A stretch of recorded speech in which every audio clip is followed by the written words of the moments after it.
memory loss, it's part of the soul. No? Sabi ko nga sa asawa ko, nakita mo yung cellphone ko? Hawak-hawak ko na. Hindi na memory. Kaya nga, sabi ko, Lord, restore my soul, restore my soul. Di ba, naka-experience kayo doon na hanap-hanap mo yung salamin mo. Nakita mo yung salamin, suot-suot na pala. No? So, may mga time na pag nagkaedad-edad na tayo, mga pakenta na mahigit, minsan na yung kanyang, welcome to the, ano ba yung tawag mo, senior citizen daw sabi ko. So, yung senior moments kung tawagin. So, God promise na pwede niyang i-restore yung soul mo, yung mind, your will, your emotion, na hindi ka na-depress. So, sabihin mo nga sa katabi mo, mula ngayon, i-restore ni Lord ang soul mo. Hindi ka na madi-depress. Hindi ka na mag-memory loss. Kahirap kaya nung naranasan ni Pastora nang sinabi ng mama niya, sino yan? No? Hindi na nakilala si Pastora ng mama niya kasi memory loss. Ang mahirap po yung nagkatabi kayo, anong pangalan mo? Ako yung asawa mo, ha? Mas matinding memory loss yun. No? Cancel. So, kailangan, kailangan lagi nating dinideclare na, Lord, my soul will be restored. Yung maalis na yung mga negative na natin. So, God will restore it in a greater quality. Not quantity, no? Kasi, yung emotion kasi natin, lagi tayong, masyado tayong madrama, madali tayong umiyak. Diba? Mas sentimental tayo. But God is going to restore our soul with a better quality, 5 times better photographic memory. Nakita kita doon sa 20 years ago. Yung ginawa mo, huwag naman yung negative. Naalala ko pa yung ginawa mo 30 years ago na, 30 years ago na naalala ko yung ginawa sa'yo, no? Dinagukan mo ako. No? Magkakaklase tayo, bata pa tayo. Hindi na yun, kalimutan mo na yan, no? Brother Orville, yung mga matagal ng mga nakaraan, kalimutan na natin. Why? Because these are just part of our soul. No? Kalimutan na natin yung mga negative na nangyayari. Because God is going to restore better than what we have experienced before. No? So, God will restore it in a greater quality. Sabihin mo nga sa katabi mo, God will restore. God will restore it in a greater quality. Si Manang pakasarap kaya na, bago kami nag-umpisa ni Pastora, bago kami mag-asawa, first 5 years nga, no? Or more. But yung pinaka-worst, first 5 years, lagi kami nag-aaway, saan yung passport ko? Sabi niya, nandoon, kunin mo. No? Ganun kami, lagi kami, ganun. So, these are, God can restore our emotions, our souls. No?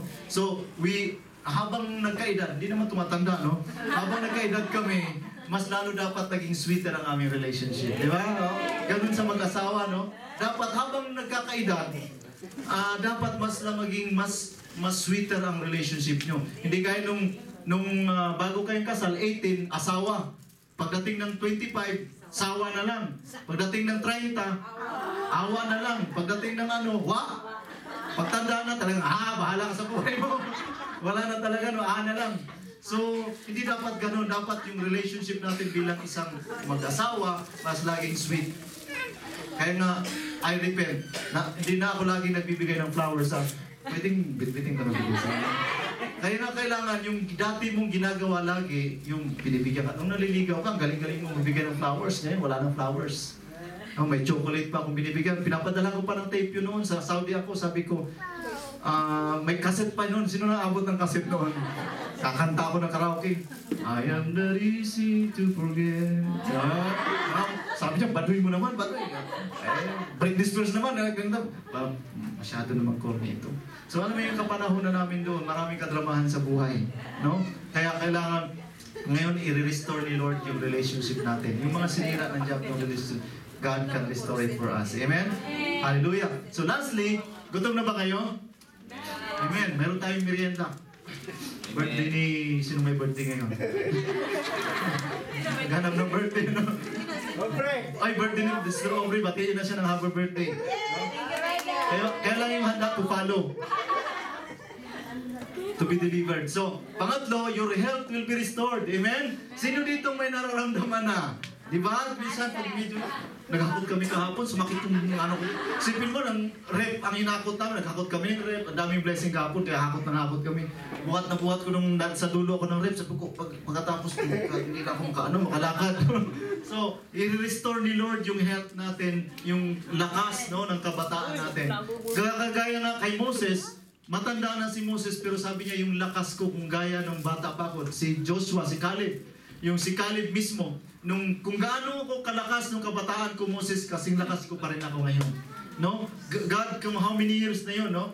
Kaya nga, sabi niya nga sa Jeremiah 30:17, for I will restore health unto thee. Sabihin mo nga sa katabi mo, God will restore your health for you.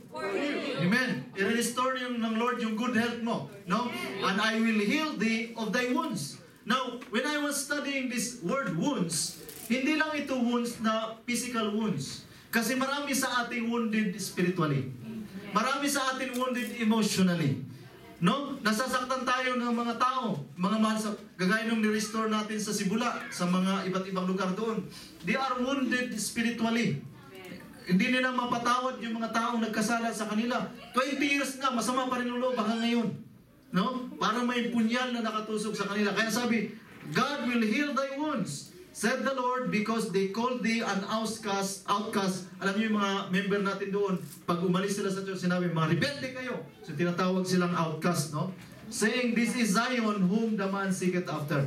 So, ang wounds na ito, makikita natin sa Deuteronomy chapter 28, verse 20 to 20, ito po yun. I will close this message. The Lord will send on you curses. Now, sa Deuteronomy chapter 28, kapag ikaw ay sumunod, sa unang mga verses, blessing will follow you. But sa sunod na mga verses, curse na ang will follow. Bakit? Sabi niya, confusion, curses, confusion, and rebuke in everything you put your hand until you are destroyed and come to a sudden ruin because of evil you have done for forsaking Him. Pag kinalimutan mo si Lord, ayan, yung curse pupunta sa'yo, yung confusion, kahit napakasimpleng desisyon, hindi mo madesisyon, nalilito ka. Puti lang at saka itim. Hindi mo pa, alin kaya ang puti dito? Alin ang itim? Nalilito pa ka. Nag-exam nga kami nung sa CPT. True or false? Dalawa nga lang pipilian. True or false? Nalilito pa kung TOF ang susulat. No? So, dapat walang confusion. So, rebuke in everything you put your hand until you are destroyed and come sudden ruin because of you have done in forsaking. So, dapat hindi natin kalimutan si Lord. Tingnan po natin. The Lord will plague you with disease until He has destroyed you from the land you are entering to possess. Ito yung wounds kanina na binanggit ko sa Jeremiah na magpapadala si Lord ng mga sakit, no? Na magdi-destroy dahil sa iyong pagiging disobedient. At sabi niya sa last verse, the Lord will strike you with wasting disease, with fever and inflammation, with scorching heat and drought, with blight and mildew, which will plague you until you perish. So itong mga ito, mga sickness. Kaya sabi niya, yung mga pinadalang sakit at karamdaman, hindi ko na ipapadala yun. I will restore your wounds. These are the wounds that wounded us. No, yung mga sickness, no? At saka yung emotional sickness natin. Yung pagtatampo, yung pinagsabihan, hindi na atin ng church, nawala ng bigla, di ko alam kung ano nangyari. Sabi tatawag, Pastor, pwede tulungan mo ako, bakit? Inimatay ako dito. Ano? So, tatawag kung may problema. So, kailangan, ang gagawin natin, hindi tayo mawawala. Kung maraming problema, mas lalo tayong lalapit kay Lord. Pag may problema, mas lalo tatawag kay Pastor, Pastor, may problema ako. Ano yan? O, ganito. O, pag lumapit kayo ng Pastor 3 beses. Pag una, pag hindi makinig, pangalawa pwede. Pag pangatlo, hindi pa rin makinig, at sabi nga sa Bible, sa Bisaya pa, itugyan na. No? Pag hindi pa nakikinig, pabayaan mo na siya. Alam mo, meron kasing mga tao na lalapit lang sa'yo, gusto lang sabihin yung problema niya. Pero pagka-counselan mo, ayaw mong pakinggan yung counsel mo. Kaya paulit-ulit siyang babalik sa'yo, kakounselan mo, ikaw naman, para kayong sirang plakang, parang rap, Hanggang na. Kaya paulit-ulit, magchat-chat din yung kayo. No? Magchat-chat kayong dalawa. Kaya, problema dito. Ganit ulit. Ay, naku. Kaya sabi ko, bahala ka na sa buhay mo. May rapper na, may taga-chat-chat pa. So, kailangan, kung gusto nyo maayos ang buhay nyo, makinig kayo kay pastor. Walang pastor na magkakaunsel na ikapapahamak nyo. Instead na makinig kayo sa labas, sabihin, advisean mo nga ako pare, kumari. Sabi niyo, sige, ganito lang mangutang ka, patubuan mo. Instead, pag lumapit kayo kay pastor, deklarahan natin, magkaka-blessing ka, ganun. Pag pumunta ka sa labas, mapapahamak ka lalo. Amen? So, to close this message, sabi nga doon, mayroon tatlong klaseng restoration na ibibigay si Lord sa ating lahat.